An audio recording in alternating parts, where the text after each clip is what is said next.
Friends, welcome. So in this video we will be talking about this answer booklet, and this is the answer booklet of Saloni Verma, who is the topper of 2020. Okay, and you can just read the question, and if you have like anything in your mind about this, so you can just write in the comment section or on the piece of paper that you have. So I'll start the video now. This is a very easy question, I guess, like relatively. So the question says, what is the utility of incorporation? Okay, हम English भी सीख रहे हैं तो आपको ये चीज़ें याद रखना है, क्योंकि हम इसे वोकैबुलरी के पार्ट में डील करेंगे, यूटिलिटी को, व्हाट इज को, राइट. सो और मैं आपको मैंने भी बताऊंगा यहाँ पे. So what is the utility of incorporation of directive principles in the constitutions given their non justifiable character. So देखिए, किसी भी क्वेश्चन को समझना है तो पहले हम कोई भी क्वेश्चन बनाने के लिए हम क्या लगाते हैं, व्हाट का इस्तेमाल करते हैं, हमें पता है क्योंकि हम इंग्लिश भी सीखते हैं, right. So what is the utility के माने क्या आपको पता है, ये यूज़ के लिए एक सिनोनिम है, समझ लीजिए. हम यूज़ बोलते हैं, what is the use of भी हम यहाँ पे इस्तेमाल कर सकते हैं, तो ऐसे भी बोल सकते हैं, यहाँ पे हम यूज़ का भी इस्तेमाल कर सकते हैं, right. So what is the use मतलब क्या इस्तेमाल है ऑफ इनकॉर्पोरेशन, यानी किसी चीज़ को किसी चीज़ में शामिल करना. तो यहाँ पे हम शामिल क्या कर रहे हैं, डायरेक्टिव प्रिंसिपल को.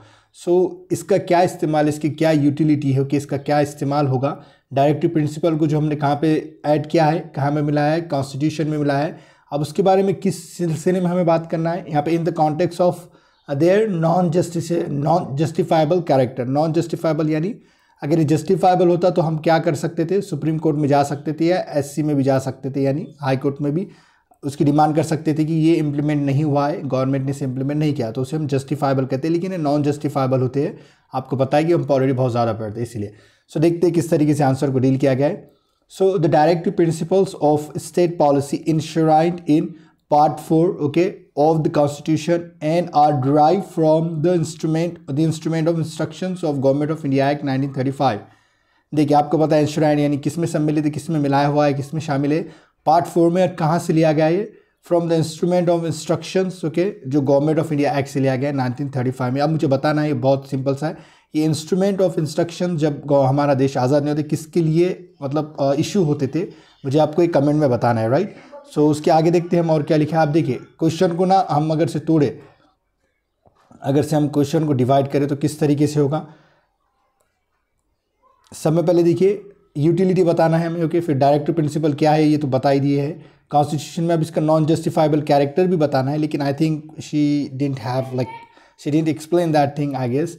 Okay, so it is not the issue here.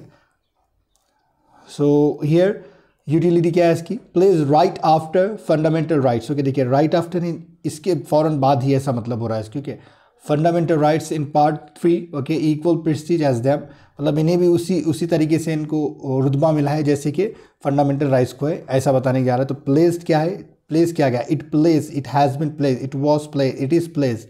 यहाँ पे ये क्या है जो चीज़ है, इट इज़ या फिर इट हैज़ बीन, ये मतलब समझने वाली बात है, इसलिए नहीं लिखा गया है क्योंकि हमें शॉर्ट में लिखना होता है, राइट.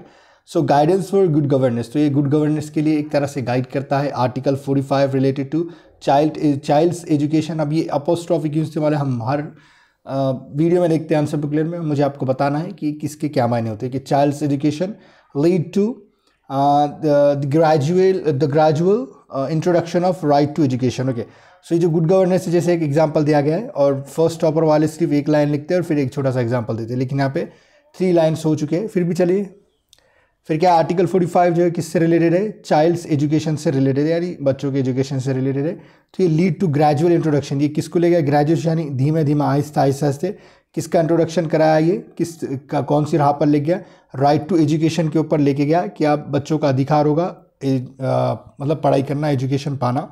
तो देखिए फिर क्या है, right to education as a fundamental right like article 21A. So इस तरीके से एक फंडामेंटल राइट बन गया. ये गुड गवर्नेंस का एग्जांपल दिया गया, मतलब डायरेक्टिव प्रिंसिपल का.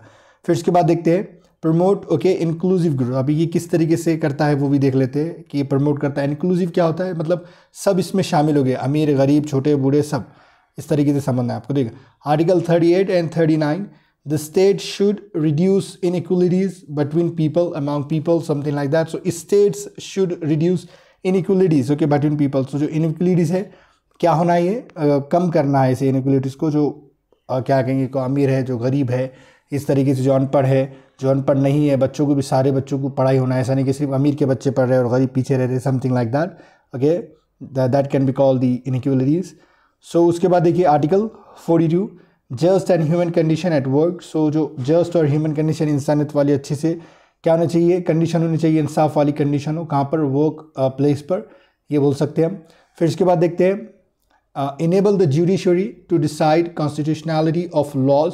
इसके माने क्या है, कॉन्स्टिट्यूशनैलिटीज ऑफ लॉ, कि कोई लॉ अनकॉन्स्टिट्यूशनल है या नहीं, क्या वो कॉन्स्टिट्यूशनल है या नहीं, वो डिसाइड करता है ये। ओके, कोई अगर लॉ बन रहा है तो जैसे मिनर्वा मिल केस में 1980 में आया था, the sequence, okay, the supreme court held that the constitution is based on bedrock of balance between fundamental rights and the directive principles. Okay, तो ये जो हमारा जो कॉन्स्टिट्यूशन है वो किसके ऊपर टिका हुआ है, एक तरह से बेडरॉक है, फंडामेंटल राइट और डायरेक्टिव प्रिंसिपल के बीच में ये बैलेंस करेगा, तभी हमारा कॉन्स्टिट्यूशन अच्छे से चल पाएगा। This is the thing here being talked. Okay, so guide social reform. Okay, social reform को भी गाइड करता है, जैसे article 44 direct the state of, okay, क्या करता है, direct the state to implement a uniform civil code. Okay, तो ये भी डायरेक्ट करता है स्टेट को कि वो यूनिफॉर्म सिविल कोड को लागू करे। ओके, फिर उसके बाद देखते हैं एक कोर्ट से यहाँ पे मतलब ख़त्म किया गया आंसर को। As B.R. Ambedkar, okay, held the directive principles are vital in achieving the goal of a social and economic democracy. So B.R. Ambedkar sir ने क्या कहा था कि जो डायरेक्टिव प्रिंसिपल ये बहुत ही इंपॉर्टेंट है। वाइटल के मैंने आपको और 2-3 लफ्ज़ बताए थे सिनोनिम्स, मुझे आपको कमेंट में बताना है कि वो क्या थे। फिर उसके बाद है बहुत ही क्या है, इंपॉर्टेंट है, किसको अचीव करने में, क्या गोल को अचीव करने के, सोशल एंड इकोनॉमिक डेमोक्रेसी के गोल को अचीव करने के लिए ये जो डायरेक्टिव प्रिंसिपल है ये बहुत ही इंपॉर्टेंट है। सो देखते एक बार क्वेश्चन को क्या पूरी तरीके से डील किया गया है नहीं, कि हमें भी आइडिया लगे कि एक फर्स्ट रैंक होल्डर में और बाकी के टॉपर्स में क्या डिफरेंस होता है। तो क्वेश्चन लिखा गया था यूटिलिटी। ओके, तो यूटिलिटी के बारे में बताया गया, डायरेक्टिव प्रिंसिपल के बारे में बताया गया, लेकिन नॉन जस्टिफाइबल कैरेक्टर के बारे में मेरे ख्याल से यहाँ पे कुछ बताया नहीं गया, राइट। एक बार फिर से चेक कर लेते हैं। सिर्फ एक कॉन्स्टिट्यूशनैलिटी को ये करता है, बस इतना ही बताया गया है, गाइड वगैरह उसके बारे में कुछ नहीं है। फिर भी चलिए इस तरीके से देखते हैं हम कि फर्स्ट रैंक होल्डर जो होते हैं अलग लिखते हैं, बाकी के जो रैंकर्स होते हैं वो अलग लिखते हैं, राइट। सो ये वीडियो था। अगर आपको पसंद आया तो आप वीडियो को लाइक करें, और अगर आप यूपीएससी के लिए इंग्लिश सीखना चाहते हैं तो कमेंट करें। ओके, इसी तरीके से हम इंग्लिश सीखेंगे, छोटे छोटे जो कॉन्सेप्ट्स होते हैं, और जैसे कुछ वोकैबुलरी होती है, जैसे यहाँ पे इन अचीविंग क्यों इस्तेमाल हुआ है, ऐसे कुछ कॉन्सेप्ट होते हैं। ये वाइटल के कुछ सिनोनिम्स होते हैं, मतलब इसके जैसे ही कुछ वर्ड्स इस्तेमाल होते हैं। जैसे हमने ऊपर देखा था कि यूटिलिटी एक लफ्ज़ है तो उसका सिनोनिम्स क्या होता है, यूज़ होता है। तो वैसे हम कई सारी चीज़ें देख सकते हैं। अगर आपको ऐसी इंग्लिश सीखना है इस तरीके से तो आप कमेंट कर सकते हैं। Okay, so thanks for watching this video.